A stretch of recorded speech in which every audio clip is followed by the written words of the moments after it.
बना दिया है। अब आप देखें मेरे प्यारे आका सल्लल्लाहु ताला अलैहि वसल्लम के प्यारे दीवानों, रोजाना बहुत सारे लोग उलमा और मशाइख के पास जाकर के अर्ज करते हैं, हजरत आपने ये फरमाया था 40 दिन ये अमल करो, मैं कर रहा हूँ लेकिन मेरी बात अभी तक नहीं बनी, मैं ये अमल कर रहा हूँ मेरी बिगड़ी अभी तक नहीं बनी, मैं ये वजीफा पढ़ रहा हूँ मेरी परेशानी अभी तक दूर नहीं हुई। अल्लाहु अकबर, यकीनन फरमाने रिसालत माब सल्लल्लाहु अलैहि वसल्लम तो हक है, फिर ये मामला कहां अटक रहा है?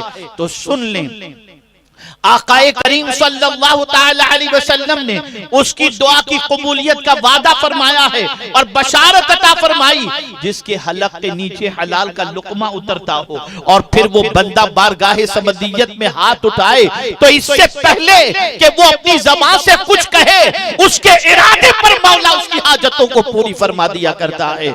ऐ रसूल आज़म सल्लल्लाहु अलैहि वसल्लम के दीवानों, अब आइए मैं आपको बताऊं, एक अमल अगर पूरी दुनिया का मुसलमान इख्तियार कर ले, पूरी दुनिया का मुसलमान अपना ले, पूरी दुनिया का मुसलमान उसका आदी बन जाए, मैं यकीन के साथ कहता हूँ औलिया के फैजान से, रसूल आजम के फैजान से, कुरान मुकद्दस के फैजान से अल्लाह उसकी भी बिगड़ी बना देगा, उसके भी काम बना देगा। वो चीज कौन सी है? तो वो तकवा की दौलत है, वो अल्लाह से डरने की दौलत है। आइए मैं आपको बताऊं, कुरान ने जब वली की तारीफ की तो कहा अल्लदीना आमनु व कानू यत्तकून, जो ईमान वाले हैं और अल्लाह से डरते हैं वो अल्लाह के वली हैं। मेरे प्यारे आका सल्लल्लाहु अलैहि वसल्लम के प्यारे दीवानों, आपका हमारा डरना, ये डरना सिर्फ ज़बानी है, अमलन हमारी जिंदगी में अल्लाह का डर दूर तक दिखाई नहीं देगा। यही वजह तो है कि हम अगर अपने बच्चे को उंगली उठाकर कहें बेटे इधर आओ तो बेटा बात नहीं मानता, लेकिन गौसे पाक मुर्दे को ठोकर मारें तो मुर्दा जिंदा होता दिखाई देता है। या अल्लाह, माजरा क्या है? मुर्दे को गौसे पाक ने खिलाया नहीं, ठोकर मारते हैं तो जिंदा हो जाता है। जिस बच्चे को पूरी जिंदगी खिलाए हैं वो बच्चा बात नहीं मानता, तो जवाब मिलेगा गौसे पाक का कदम गुनाहों की तरफ नहीं उठा, गौसे पाक का कदम अल्लाह के इरशाद के खिलाफ नहीं उठा। और इतना अजीम कदम था गौसे पाक का कि गौसे पाक फरमाते हैं कदमी हाज़िही अला रक़बति कुल्ले वलिय्यिल्लाह, कि मेरा ये कदम सारे औलियाए किराम की गर्दन पर है। आइए समझते हुए चलें, ऐ रसूल आजम सल्लल्लाहु अलैहि वसल्लम के दीवानों, गौसे पाक जो कह दे मौला वो कर दे, गौसे पाक जो चाहे मौला वो कर दे, गौसे पाक जो कह दे मौला उसे कबूल कर ले। बल्कि गौसे पाक रज़ी अल्लाह ताला अन्हु अगर ये चाहे कि इस चोर को मैं कुतुब बना देना चाहता हूँ तो मौला चोर को भी कुतुब के मकाम पर फाइज फरमा दे। मैं सब हैरान हूँ, या अल्लाह ये माजरा क्या है? सारी बातें गौसे पाक की सुनी जा रही हैं, सारी बातें गौसे पाक की कबूल की जा रही हैं, सारा काम गौसे पाक का होता चला जा रहा है। तो कुरान कहता है वमन यत्तकिल्लाह यजअल लहू मिन अम्रिही युसरा, जो अल्लाह से डरता है अल्लाह उसके सारे काम को आसान फरमा दिया करता है। ऐ रसूल आज़म सल्लल्लाहु अलैहि वसल्लम के दीवानों, आज के इस क्राइसिस के पीरियड के अंदर, आज के कोरोना वायरस और लॉकडाउन के पीरियड के अंदर तंगी रिस्क की शिकायत हर कोई करता दिखाई देता है।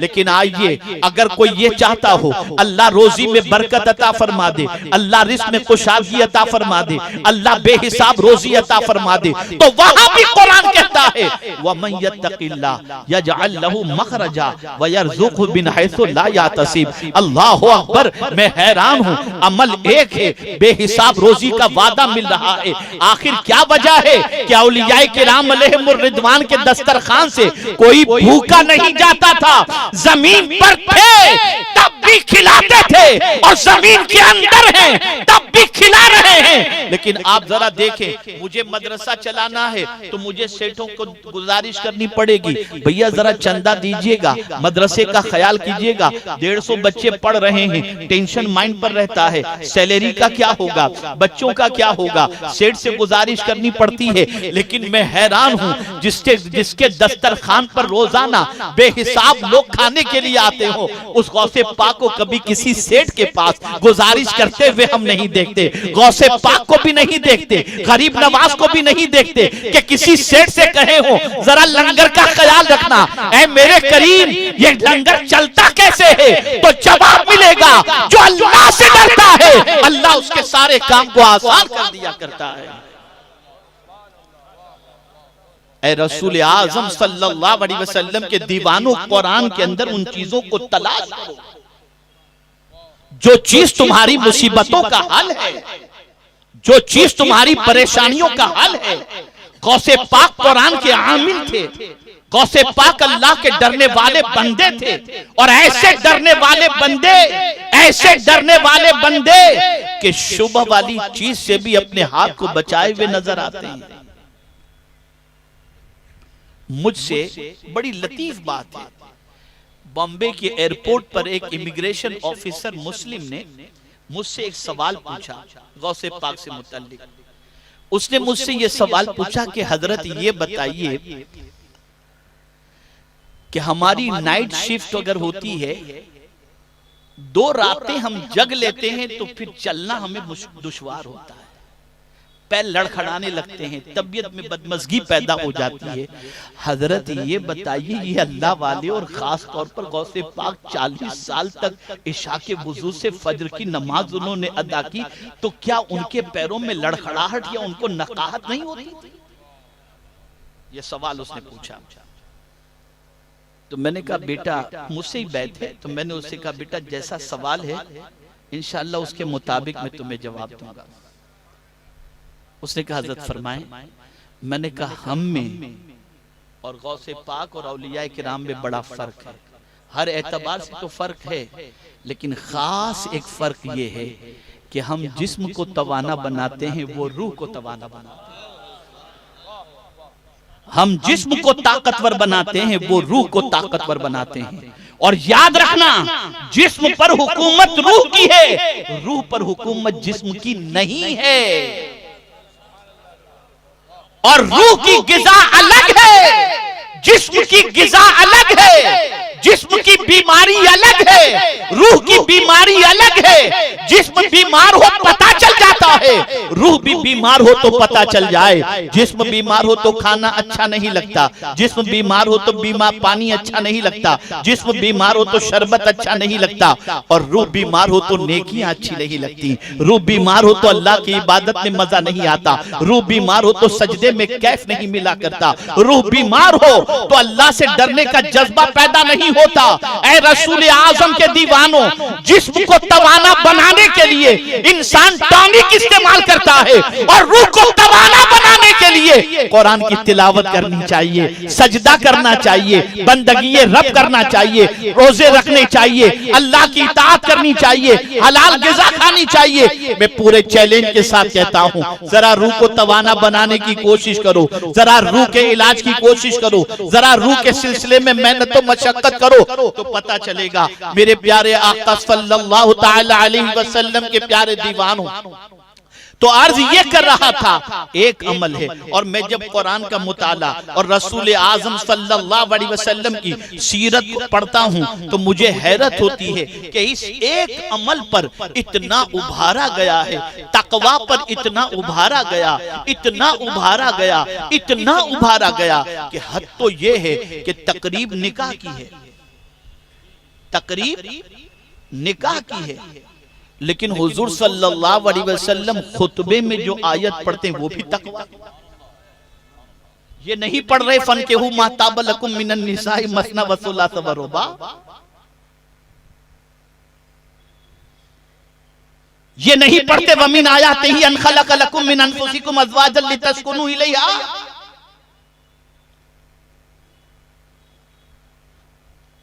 तकरीब निकाह की हो रही है और हुजूर आयत पढ़ रहे, या अय्युहल्लज़ीना आमनु तक़ुल्लाहा हक़्क़ तुक़ातिही वला तमूतुन्ना इल्ला व अंतुम मुस्लिमून। या अय्युहल्लज़ीना आमनू तक़ुल्लाह वक़ूलू क़ौलन सदीदा या अय्युहन्नासु तक़ू रब्बकुमुल्लज़ी ख़लक़कुम मिन नफ्सिन वाहिदा। या अल्लाह, ये तक़वा हर जगह क्यों लाया जाता है? तो जवाब मिलेगा, रब ये चाहता है कि बंदा एक अमल का आदी बन जाए, उसकी पूरी दुनिया और आखिरत संवर जाए, दुनिया भी संवर जाए और आखिरत भी संवर जाए। मेरे प्यारे आका सल्लल्लाहु तआला अलैहि वसल्लम के प्यारे दीवानों, अब आइए थोड़ा सा और समझाता हुआ चलूं कि क्या गौसे पाक की मोहब्बत काम आएगी, क्या परवरदिगार के मुकर्रब बंदों की मोहब्बत काम आएगी, क्या गौसे पाक की महफिलें काम आएंगी, क्या गौसे पाक रज़ी अल्लाह तआला अन्हु की याद काम आएगी? तो हम देखें, जन्नत का वारिस अल्लाह ने मुत्तकी को बनाया। परवरदिगार जल्ल जलालहू ने मुत्तकी के सारे काम को आसान फरमा दिए। परवरदिगार ने मुत्तकी को बेगुमान और बेहिसाब रोजी का वादा फरमा दिया। अब आइए हम देखते हैं, जरा गौर से सुनिएगा, खास तौर पर मेरे नौजवान भाइयों से मैं गुजारिश करूंगा कि कान लगा करके सुने। कहां जा रहे हो, किस सम तुम्हारा सफर है, कहां दोस्ती के हाथ बढ़ा रहे हो, व्हाट्सएप और फेसबुक के ऊपर कहां कहां तुम बढ़ रहे हो और किसकी तरफ दोस्ती का हाथ बढ़ा रहे हो? आओ कुरान से पूछते हैं, किसकी दोस्ती तुम्हें दुनिया में भी काम आएगी और किसकी दोस्ती तुम्हें आखिरत में काम आएगी? अल्लाह अकबर। दुनिया के जितने दोस्त हैं मुसीबत के मौके पर साथ छोड़ देते हैं, परेशानी के मौके पर साथ छोड़ देते हैं, बल्कि कोरोना ने तो कयामत से पहले कयामत बता दी। अल्लाह अकबर कि अगर भाई कोरोना का शिकार है तो भाई मिलने नहीं जाता कि कहीं कोरोना चिपक न जाए, दफनाने के लिए नहीं जा पाता। मैं उस फैमिली को जानता हूं जिस फैमिली में 5-6 बच्चे हैं और उसका बाप कोरोना से इंतकाल हुआ, पूरा घर क्वारंटाइन था, बाप के जनाजे में एक बेटा भी शरीक न हो सका। क्या आंख खोलने के लिए ये कोरोना और कोविड-19 काफी नहीं? पता चल गया कि ऐसे मौके पर कोई किसी के काम नहीं आता। जब यहां कोई किसी के काम नहीं आता तो वहां के हवाले से तो कुरान ने कह दिया, वाज़ेह लफ्जों में कह दिया कि कयामत के दिन बेटा बाप से भागेगा, बाप बेटे से भागेगा, माँ बेटे से भागेगी। कयामत में तो कोई किसी का नहीं होगा, बल्कि परवरदिगार फरमाता है वकुल्लुहुम आतीहि यौमल क़ियामत फरदा, हर शख्स कयामत के दिन तन्हा आएगा। तो जब दुनिया में हमने देख लिया कि इस छोटी सी दुनिया के अंदर मुसीबत में हमारे कोई काम नहीं आता, तो कयामत की जब नफ्सी नफ्सी की कैफियत होगी, यहां तक फरमाया गया कि मां अल्लाह की बारगाह में अर्ज करेगी, मेरे मौला मेरे बच्चे को फिदिये में ले ले, इसे जहन्नम में डाल दे लेकिन मुझे जन्नत में डाल दे। मां कहेगी अल्लाह की बारगाह के अंदर। जिस बेटे की परवरिश में मां ने अपना सब कुछ खर्च कर दिया, वो मां कयामत में बेटे से कोई तवक्को भी नहीं रखेगी और न बेटे की परवाह करेगी। एक दूसरे से भाग रहे होंगे, एक दूसरे की पहचान नहीं होगी। उम्मुल मुमिनीन हजरत आयशा सिद्दीका रज़ी अल्लाह तआला अन्हा ने आकाए करीम सल्लल्लाहु अलैहि वसल्लम से दरियात फरमाया, तो सरकार सल्लल्लाहु अलैहि वसल्लम ने यही फरमाया कि कयामत में लोग नफसी नफसी में होंगे, एक दूसरे को कोई देख भी नहीं रहा होगा, सबको अपनी फिक्र होगी। लेकिन कुर्बान जाइए मेरे रब की अजमत पर कि हुजूर के सदके में मेरा मौला इस उम्मत पर करम फरमाकर वहां भी काम आने वालों की निशानदेही फरमा दे कि अगर तुम ये चाहते हो कि वहां भी तुम्हें कोई काम आए तो आओ मैं तुम्हें निशानदेही कर देता हूं। जब कभी दोस्ती या मोहब्बत का चिराग जलाना चाहो तो सीने में उसकी मोहब्बत का चिराग जलाना जिसकी दोस्ती के हवाले से मैं तुम्हें निशानदेही करता हूं। तो कुरान ने क्या कहा, अल अखिल्ला यौमइज़िन बअदुहुम लिबअदिन अदुव्व इल्लल मुत्तकीन। कयामत के दिन बाज जिगरी दोस्त दुश्मन बन जाएंगे, दुश्मन बन जाएंगे। लेकिन जो अल्लाह से डरने वाले बंदे होंगे और उनसे अगर कोई मोहब्बत करता होगा तो कुरान कहता है कि वो दुश्मन नहीं बनेंगे, वो तो उस वक्त तक जन्नत में कदम न रखेंगे जब तक कि अपने मानने वाले को अपने साथ लेकर के ना जाए। इसी को आला हजरत अजीमुल बरकत कहते हैं। इस निशानी के जो सग हैं नहीं मारे जाते, इस निशानी के जो सग हैं नहीं मारे जाते हश्र तक, दुनियाई में नहीं, हश्र तक मेरे गले में रहे पट्टा तेरा, या गौस कयामत तक मेरे गले के अंदर आपकी गुलामी का पट्टा रहे, ताकि कयामत के दिन हम मारे न जाएं, बल्कि ये गुलामी का पट्टा हमारी नजात का सामान बन जाए। मेरे प्यारे आका सल्लल्लाहु तआला अलैहि वसल्लम के प्यारे दीवानों, तो सैयदना गौसे पाक हों या औलियाए किराम अलैहिमुर रिदवान की ज़वात मुक़द्दसा हों, इनसे मोहब्बत, इनसे अकीदत, इनकी उल्फत दुनिया में भी काम आएगी, आखिरत में भी काम आएगी। बल्कि सुनो, हदीस मुबारका में मौजूद है, एक हाफिज कुरान ऐसे 10 आदमियों की बख्शिश करवाएगा जिन 10 आदमियों पर जहन्नम वाजिब हो चुका होगा।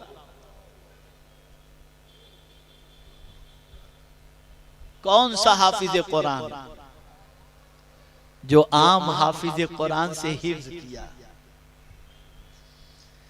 जो 4 साल की उम्र में हिफ्ज करना शुरू किया और फिर 10 साल की, 8 साल की, 11 साल की, 12 साल की, 14 साल की उम्र में जिसने हिफ्ज मुकम्मल किया, जब उसकी ये शान है, तो जो गौस माँ के पेट से 17 पारे के हाफिज बनकर पैदा हों, उस गौस की शान क्या होगी, उनका मकाम क्या होगा, उनका मर्तबा क्या होगा।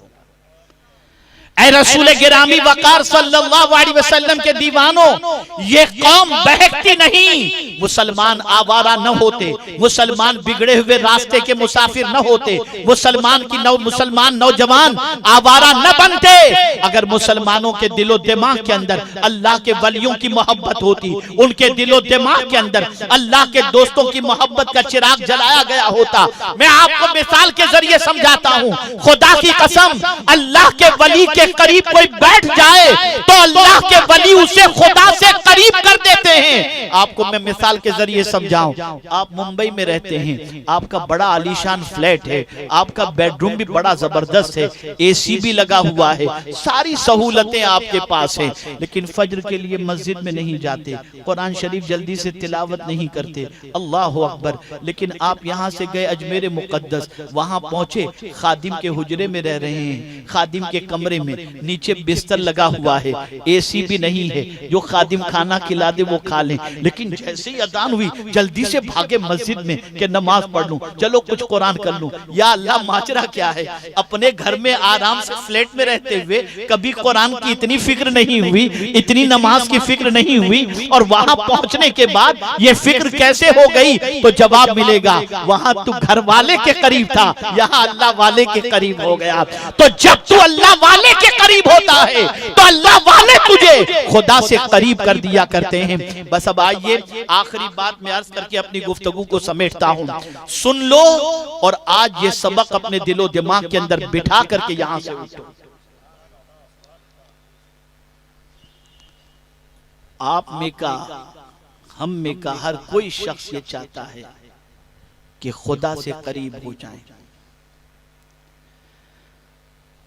फुतुहुल गैब में सैयदना गौसुस सकलैन रदियल्लाहु मौला तबारक व तआला अन्हु ने इरशाद फरमाया, फरमाते मैं सो रहा था, आलम ख्वाब में मैंने एक बुजुर्ग को देखा। वो बुजुर्ग मुझसे सवाल करते हैं, शेख मैं खुदा से करीब होना चाहता हूं, मुझे कोई नुस्खा अता फरमाए। हालांकि यही बड़ा लंबा टॉपिक है, कुरान में अल्लाह ने फरमाया नहनु अक़रबु इलैहि मिन हब्लिल वरीद, उसके बावजूद भी अब आप देखें सवाल पूछ रहे हैं, गौसे पाक से नुस्खा पूछ रहे हैं। हम ये सब सवाल कहाँ करते हैं? हम तो गौसे पाक के यहाँ भी गए तो बंगला मिल जाए, गाड़ी मिल जाए, पैसा मिल जाए, कहां वहां जाकर हम खुदा से करीब होने की भीख मांगते हैं। मदीने जाकर भी दुनिया, काबे के सामने भी दुनिया, गौसे पाक की बारगाह में भी दुनिया, और गरीब नवाज की बारगाह में भी दुनिया। लेकिन अल्लाह वाले बड़े होशियार होते हैं, वो पते का सवाल करते हैं। सवाल किया उन्होंने आलम ख्वाब में, या शेख मैं अल्लाह से करीब होना चाहता हूं, कोई नुस्खा मुझे अता फरमाए। अब गौर से सुनिए, सैयदना गौसे पाक रदी अल्लाह तआला अन्हु ने फरमाया, एक है रब से करीब होने की इब्तिदा और एक है रब से करीब होने की इंतहा। एक है इब्तिदा, एक है इंतहा। सैयदना गौसे पाक रदी अल्लाह तआला अन्हु से उन्होंने सवाल किया, हुजूर अल्लाह से करीब होने की इब्तिदा क्या है?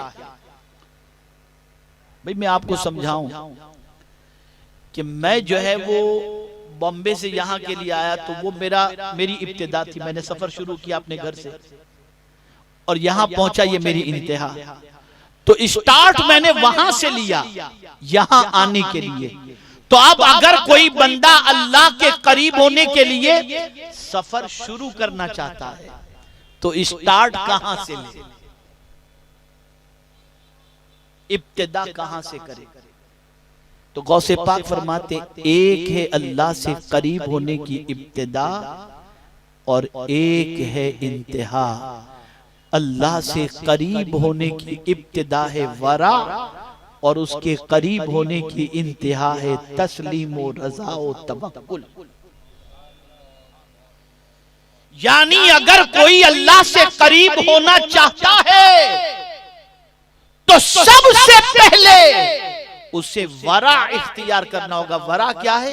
ये तकवा से भी ऊपर का दर्जा है। तकवा उसे कहते हैं कि हराम से बचना, और वरा उसे कहते हैं कि मुश्तबा चीजों से बचना, ये वरा है।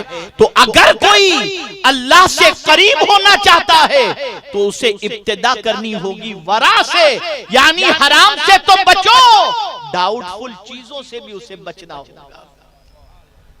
हमारे यहाँ क्या है, किसी भी होटल में घुस गए, ला भाई जा चिकन तंदूरी लेकर, क्या मालूम ही नहीं क्या हो रहा, कुछ भी खा रहे हैं।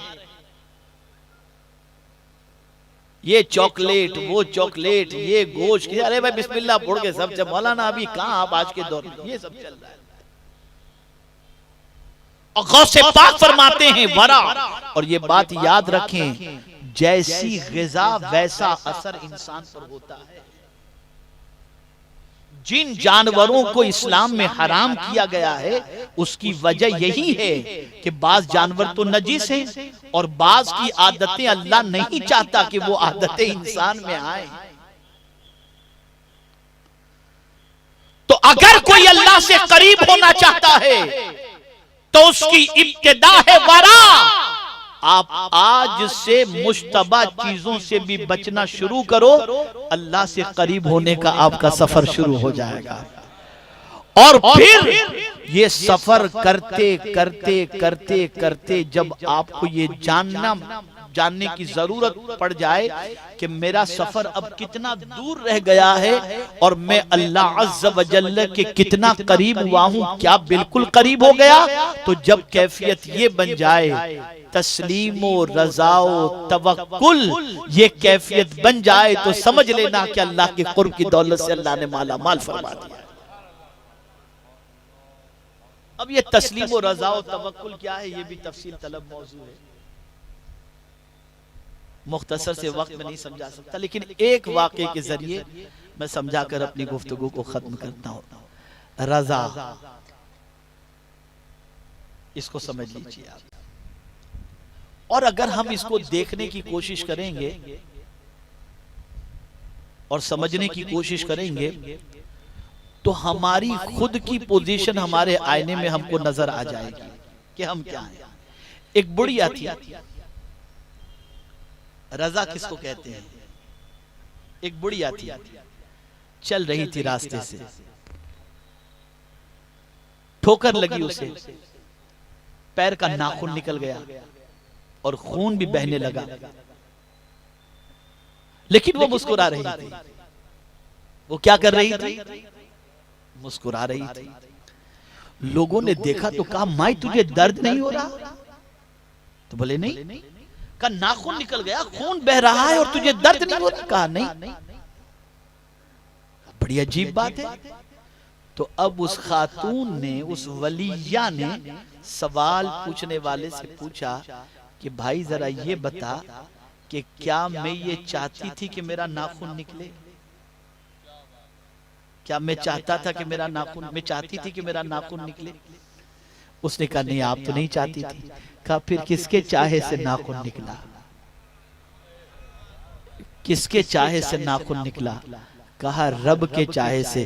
कहा जब उसकी मर्जी ये है कि मेरा नाखून निकले तो मैं उसकी शिकायत क्यों करूं? मैं मुस्कुरा कर ये कह रही हूं, तू जिसमें राजी मैं भी उसी में राजी हूं।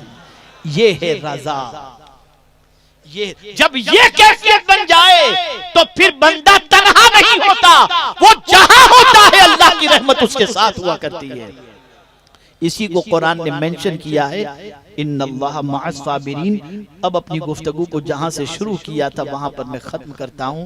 अब ये समझ लो कि तकवा सबसे बड़ी दौलत है और मुत्तकी जन्नत का वारिस हुआ करता है और मुत्तकी कभी तन्हा नहीं होता। कुरान कहता है इन्नल्लाह मअल्लज़ीना तक़ौ वल्लज़ीना हुम मुहसिनून, कि बेशक अल्लाह मुत्तकी के साथ है। इसलिए दुनिया की सारी ताकतें मिलकर के भी किसी अल्लाह के वली को शिकस्त नहीं दे सकती, इसलिए कि उनका फौज पर भरोसा होता है और वली का अपने रब पर भरोसा हुआ करता है।